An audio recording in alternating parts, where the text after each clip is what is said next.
¿Qué tal? Muy buenas noches. Mi nombre es el contador público Mario Alberto Sánchez.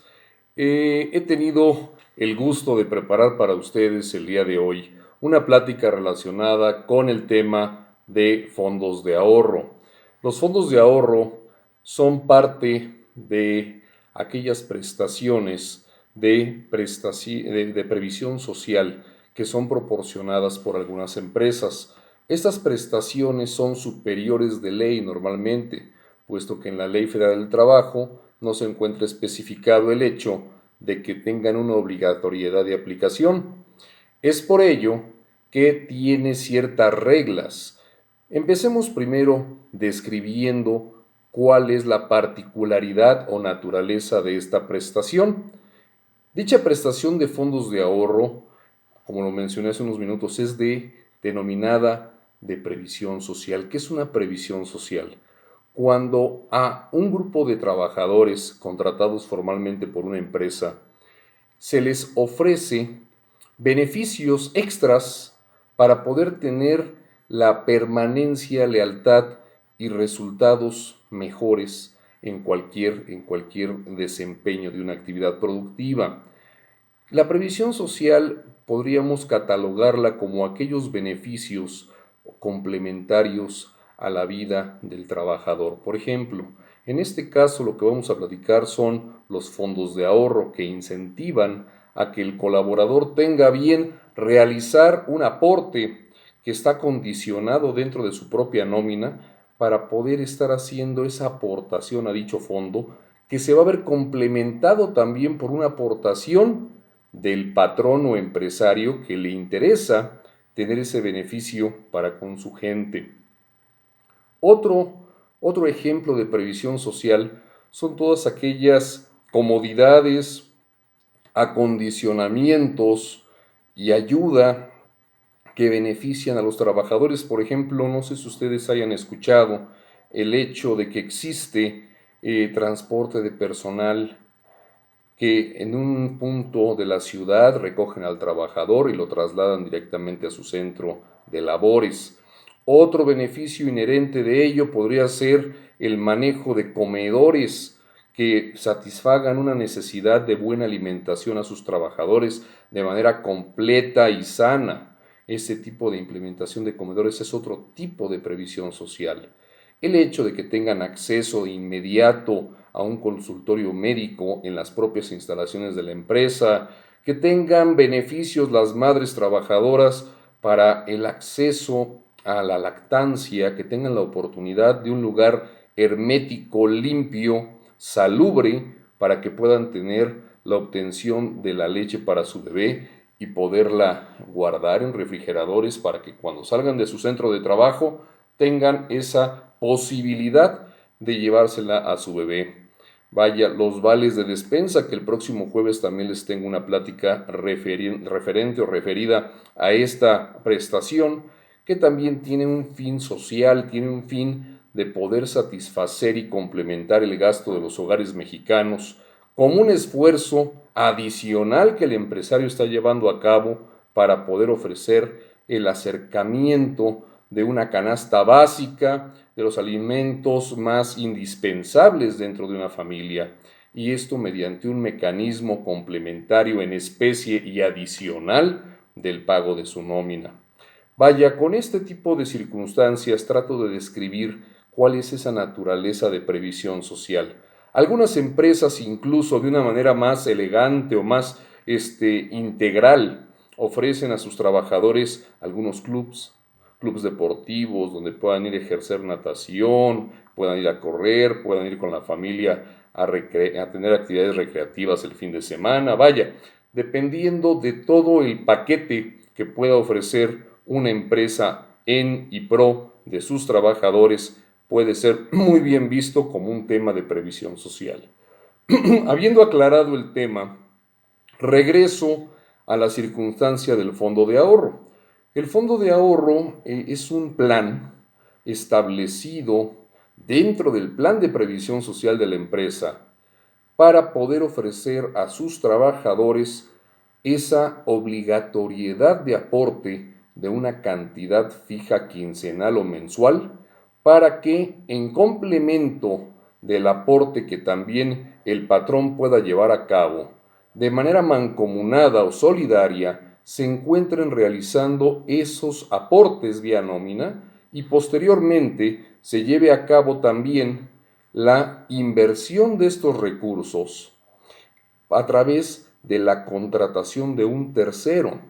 Ese tercero puede ser en un momento dado una empresa que lleve a cabo manejos financieros de captación de fondos y los ponga en inversión.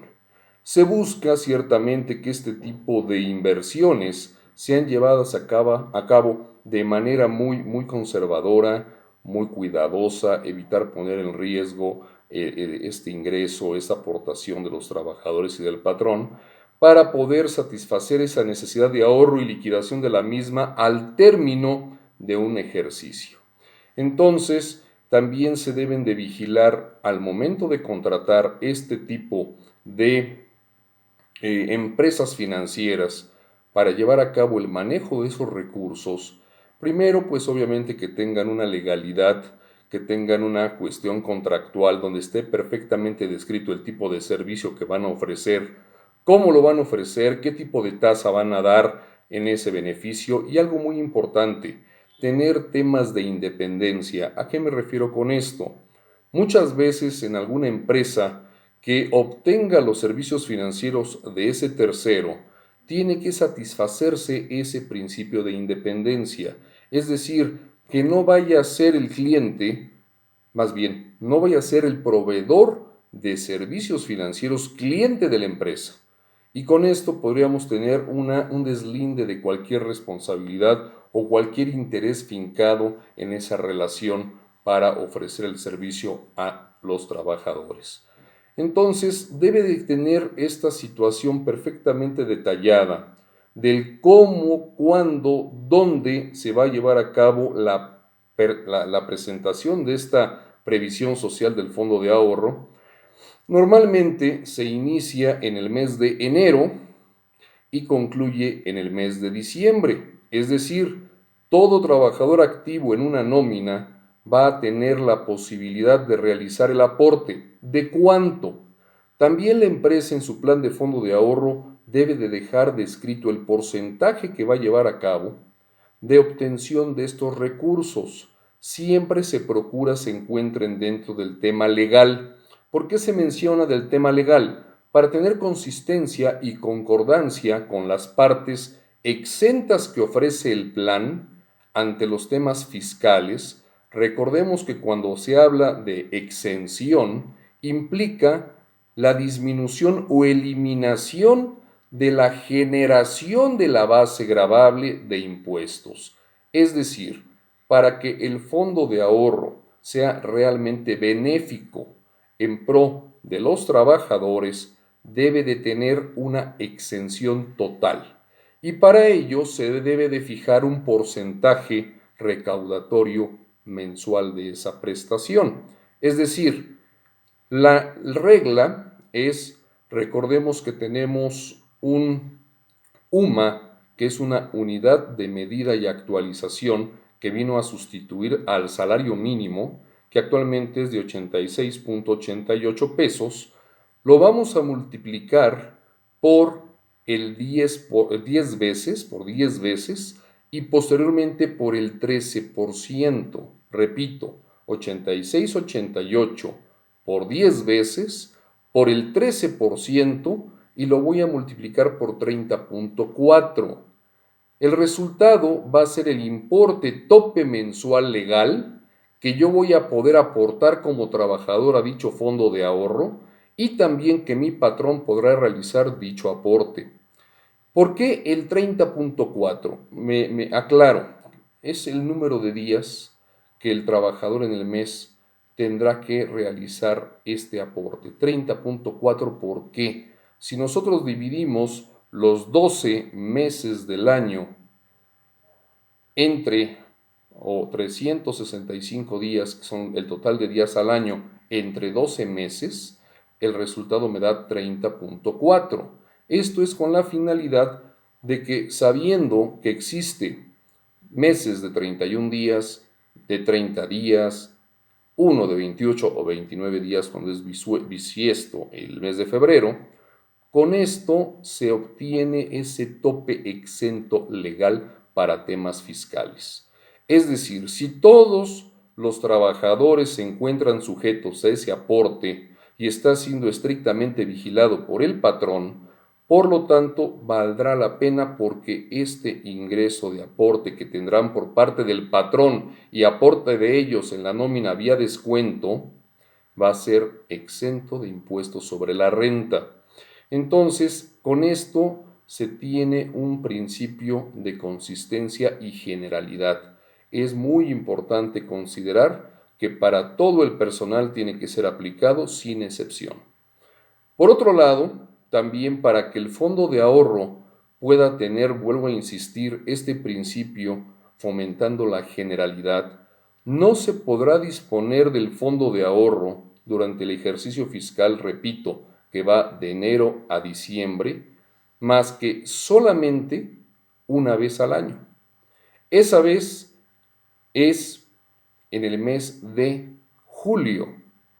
Por lo tanto, no podrá concederse como préstamo, como adelanto, como anticipo a solicitud de los trabajadores la obtención parcial o total del capital que tengan reunido en un momento dado.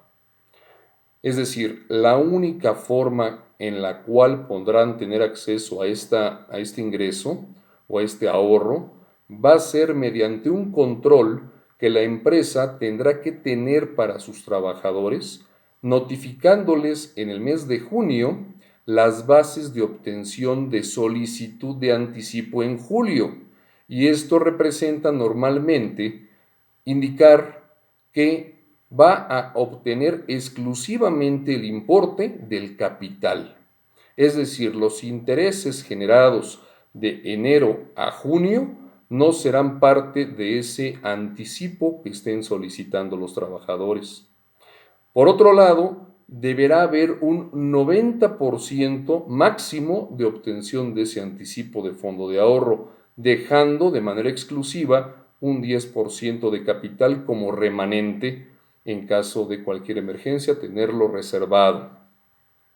Siendo así, la empresa también tendrá que buscar los métodos tecnológicos de poder hacer extensiva la notificación a todo su personal de estas bases de solicitud anticipada del fondo de ahorro y tendrá que emitir la convocatoria y también de manera electrónica o automatizada contar con las fechas de cuándo a cuándo será posible recabar esta información para que los departamentos de administración del personal tengan la capacidad y oportunidad de estar recibiendo dichas solicitudes y comprometer la liquidación parcial de dicha solicitud o anticipo en el mes de julio, que normalmente se da los primeros del 1 al 7, del 1 al 5 de julio, se da ese importe. Vaya, tenemos esta situación en cuanto a la naturaleza del fondo, insisto, que tiene que ser general, que se rige a ciertas normas para poder tener la disponibilidad del mismo. Y también hay algo bien importante. Dicho fondo de ahorro va a ser proporcionalmente aportado de acuerdo a los días efectivamente laborados de cada colaborador. Es decir, si por algún motivo la persona incurre en faltas, dichas faltas van a decrementar el aporte en ambas situaciones de empleado y patrón con base a los días efectivamente laborados. Por otro lado, si la persona incurre en una incapacidad, de igual forma, cualquiera de las tres que hemos platicado anteriormente, que es enfermedad, maternidad o probable riesgo de trabajo, bajo esas circunstancias, tiene que llevarse a cabo también el decremento de esos periodos inactivos del empleado para que en un momento dado disminuya el aporte. Bueno, por otro lado, se tiene que contar con una estricta administración con el tercero financiero que es quien está recabando dichos importes, para poder tener también la prestancia de que en algún momento, cuando el trabajador deje de trabajar por una renuncia voluntaria o una separación o lo que sea, en ese momento podamos tener la disponibilidad y obtención del recurso para poderlo enterar o integrar de manera independiente al finiquito de ley que le corresponda al trabajador. Es decir, en el momento en que causa la baja, se informa al tercero administrador financiero para hacer el retiro de esos fondos en oportunidad y tenerlos listos para, en un cheque independiente, otorgárselos al trabajador y complementar el finiquito de ley. Otra situación muy importante que se debe de considerar en el manejo de los fondos de ahorro es el motivo de la deducibilidad. Tratándose de una prestación de previsión social, lo que compete es que también la ley del impuesto sobre la renta anteriormente incentivaba que los patrones, los empresarios pudieran otorgar este tipo de beneficios a sus colaboradores.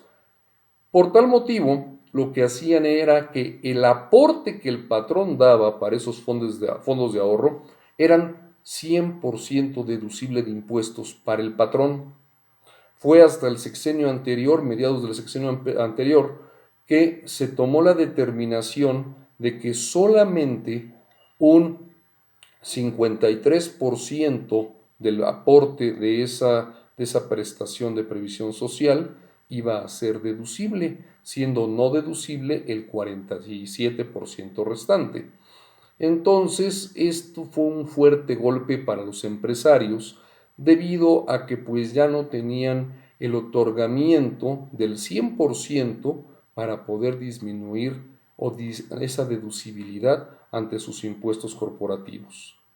Es por ello que en ese momento muchos empresarios empezaron a buscar la forma de poder desengancharse del otorgamiento de esta prestación a sus trabajadores y muchos buscaron el amparo para poder insistir ante la Secretaría de Hacienda y Crédito Público que había un tema de, pues no totalidad en la deducibilidad del aporte de esta prestación. Sin embargo, en respuesta, lo único que se indicó fue, si ustedes no están de acuerdo en ello y piensan retirar la prestación a los trabajadores, el problema que va a haber es que van a ser multados y van a tener un problema laboral también con sus trabajadores. Entonces, finalmente, después de todo este drama o teatro que trataron de llevar a cabo las empresas, pues lamentablemente se tuvieron que comer ese 47% no deducible de impuestos. Entonces, esto es un poquito de historia. Hoy la deducibilidad de impuestos corporativos, específicamente impuestos sobre la renta, se encuentran reducidos exclusivamente a un 53% en temas de fondos de ahorro. Es un dato que también es importante que cualquier empresario que tenga la intención de ofrecer este beneficio a sus trabajadores tenga la conciencia de que ya no es un beneficio fiscalmente hablando al 100%. Por otro lado, y para concluir esta plática, quisiera comentarles que no existe prórroga o extensión en los fondos de ahorro. Tienen una duración exclusiva de solamente un año, es decir, se arranca en enero, se concluye en diciembre.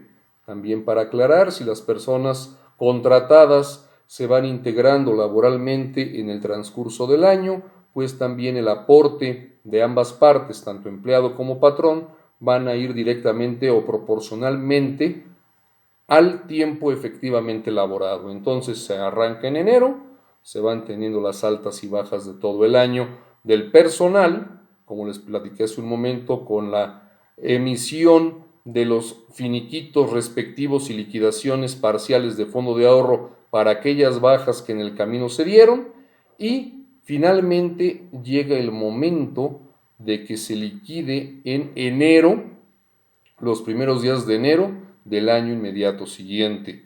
Esa es la duración, reglas no puede haber disposición anticipada, excepto la del mes de julio, no puede haber aporte mayor de algún trabajador o de alguna parte de la empresa, tiene que ir parejito todos, no puede haber distingos, y tiene que tener ese termómetro, tiene que tener ese calendario, se inicia y se concluye, simplemente. Por otra parte, es muy importante también tener conciencia de que va a haber cortes en la nómina. Cuando uno está elaborando una nómina, pues normalmente cortas para la primera quincena el día 7 o 8 del mes, para la segunda quincena cortas por ahí del 22, 23, para tener el pago de la nómina al término del periodo quincenal. ¿Qué sucede con aquellas personas que causan baja dentro del periodo de nómina de manera anticipada al corte? Es decir, si la persona ya no se encuentra dada de alta al corte, ya no va a haber la posibilidad de complementar ese último aporte de fondo de ahorro en el finiquito, recordando que es una prestación que se da de manera mancomunada. Es decir, la persona que entró al corte y ya no fue posible pagarle la última quincena dentro de su periodo ordinario de pago, en el día de pago, tendrá que recibir su finiquito con los días de pago pendientes y el fondo de ahorro quedará trunco hasta el último aporte completo quincenal del mes inmediato anterior. No sé si me doy a entender. De manera contraria, aquellas personas que hayan pasado el corte, por ejemplo, el corte fue el 7 de la nómina y la persona se dio de baja el día 10, entonces se lleva el aporte completo del fondo de ahorro por los 15 días, así no haya laborado todos los días. Entonces esto administrativamente va a generar una descompensación o un neteo, vaya, una descompensación porque voy a tener gente que aunque no trabajó todo el periodo se llevó el fondo de ahorro completo, y voy a tener gente que sí trabajó pero no entró al corte y se está llevando una parcialidad solamente al último periodo completo, es decir, quedó trunco de haber obtenido el beneficio. Entonces tengo beneficiados que se llevaron el aporte completo y tengo personas que se llevaron más bien dejaron de llevarse el último aporte al fondo de ahorro.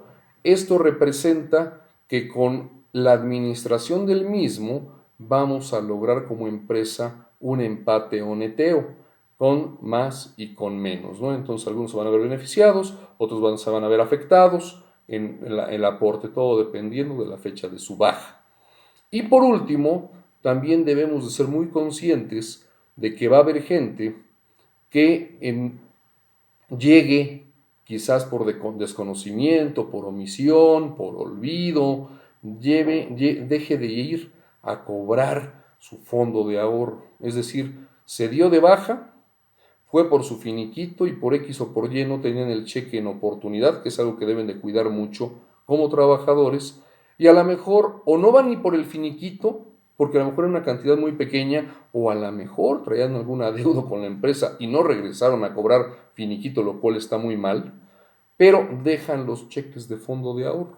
Y esos cheques de fondo de ahorro se quedan guardados en una caja fuerte, y como administrador de la nómina tiene uno que estar vigilando que estos importes sean resguardados y mandados a una cuenta de sobrantes.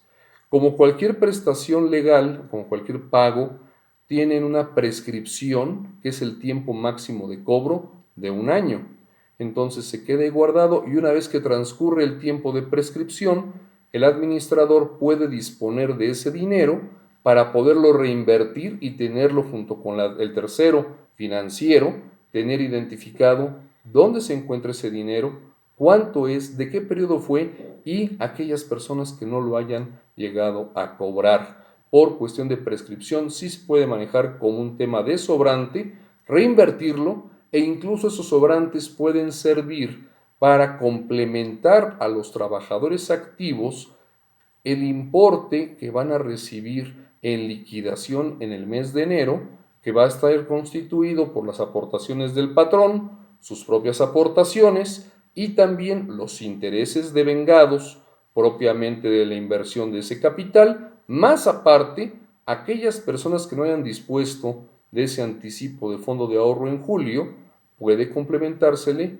incentivándolo con una parte del aporte de esos sobrantes. Podemos dividir el importe de los sobrantes e incentivar o premiar a esos trabajadores para que tengan un beneficio mayor en su liquidación del fondo de ahorro.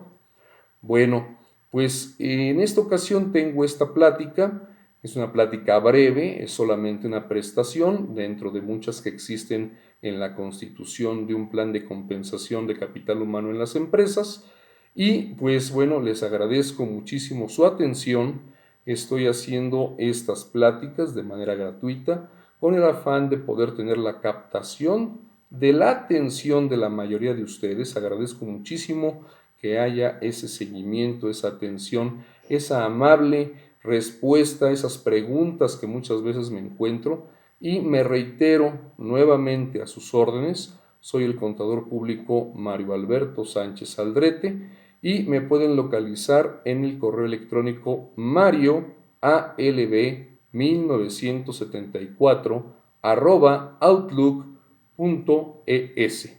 En los teléfonos 55 40 77 60 92, ese teléfono es una línea abierta, y tengo un teléfono con solamente hoy exclusivos recepción de mensajes de WhatsApp, y es el 55 59 67 81 96. Les recuerdo, es un gusto para mí tener estas pláticas con ustedes. Recuerden que Sánchez García RH Consultores está a sus órdenes y los espero nuevamente y de nueva cuenta el día próximo jueves para que tengamos estos enlaces y con mucho gusto seguir a sus órdenes. Que pasen muy buenas noches. Muchas gracias.